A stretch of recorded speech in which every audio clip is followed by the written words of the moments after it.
Hey everybody, Dave here with another Pathfinder rule reminder for you, and today's topic is about multi-class spellcasting. I've received a number of different questions over the last couple of weeks that apply to multi-class spellcasting in different ways, so I'm going to try to cover all of them together in one video here, but most of them are dealing with, well, what happens when you have a multi-class spellcaster and one class is prepared and the other is spontaneous, or one class does occult spellcasting and the other does divine. How do you manage all the differences or even similarities with multi-class spellcasting? So I'm going to go through a couple of examples here that kind of spell out how things would work with these different scenarios. But the key to remember is you're going to want to keep the spellcasting abilities of both classes in a multi-class scenario completely separate. You're going to treat them completely separate, calculate your spell attack bonus and your spell DC separate. Whatever spell slots you get from a class or from an archetype dedication, those spell slots are only going to be able to be used for spells granted by that class. So again, I'm going to give you some examples, but just keep in mind the key here: keep everything separate, calculate everything separately. So for our first example, we're going to take a elemental bloodline sorcerer. That's the class. And at second level, they pick up the cleric multi-class dedication.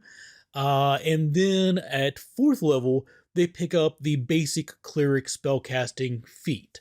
So we have a fourth level elemental bloodline sorcerer, and they are also a basic spellcasting cleric multi-class. Okay, so if my math is correct here, at that point in the character's progression, on their sorcerer side, they're going to have 5 cantrips, one of which is a bloodline cantrip, 4 regular cantrips plus 1 bloodline.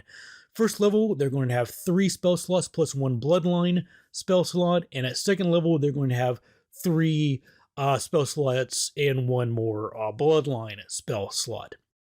And then on the cleric side, because they're 4th level and they've picked up both the cleric dedication at second and the basic cleric spellcasting feat at 4th level, they're going to have 2 cantrips and be able to cast 1 spell, 1 cleric spell slot. So there's a couple of reasons why we want to keep these separate instead of just adding them all together. The first is that these are 2 different traditions. So an elemental bloodline sorcerer is casting spells off the primal spell list. So when they are creating their spell repertoire, they would be pulling those spells from the primal spell list. And the cleric spell list is going to be the divine spell list. So when this person is choosing their spells for their cleric side, they're going to be pulling them from the divine spell list.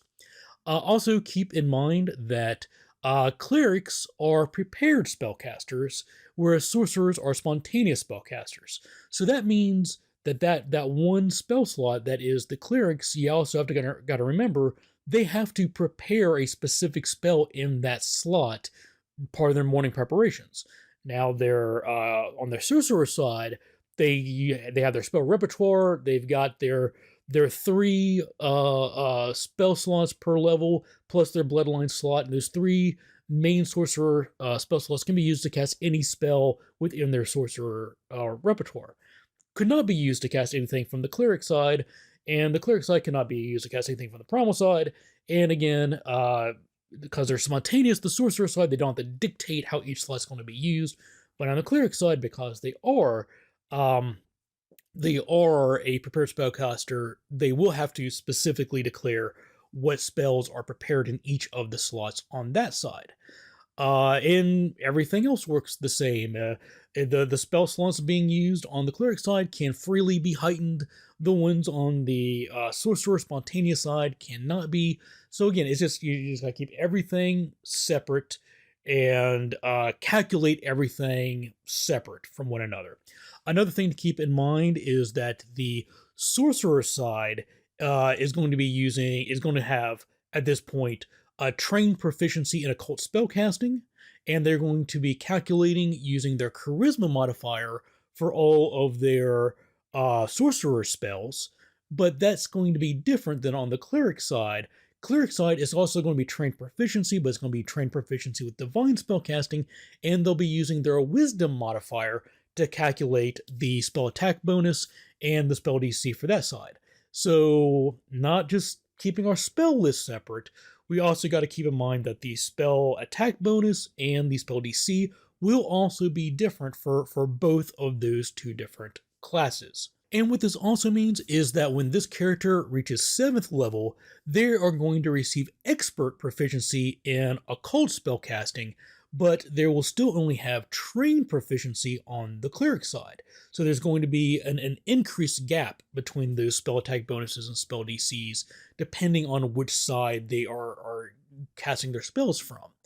The clerics, the cleric multiclass dedication, that side won't receive divine expert proficiency until they are able to take the expert cleric spellcasting feat later on. I think that's around 12th level. But at any rate, at 7th level, there's going to be that gap. All right, so let's take a look at another example. This time we have a 7th level druid, and they have the Fey Sorcerer multiclass. So at 2nd level, they picked up a Sorcerer dedication, and they chose Fey as their bloodline. And now at 4th level, they picked up basic Sorcerer spellcasting as their feat, and now they're at 7th level. So this example is different from the previous one in that now we're using two classes that are both casting spells from the primal tradition. Druid, primal spellcasting, a Fey bloodline sorcerer, also primal spellcasting. They're going to be pulling their spells from the same lists. So in this case, you're still going to want to keep them separate, even though they're both being cast with the same tradition from the same spell list. Still keep them separate on the spell sheet, and there's two big reasons why you do that. First is druids are prepared spellcasters, and sorcerers are spontaneous spellcasters. So, like we mentioned in the previous example, you're going to want to keep those spell slots separate and not just add them together to one big lump, because you're on the druid side, they're going to have to specify exactly what spell is being cast in each of those slots, whereas on the spontaneous side, on the sorcerer side, they have more flexibility in how they use those spell slots.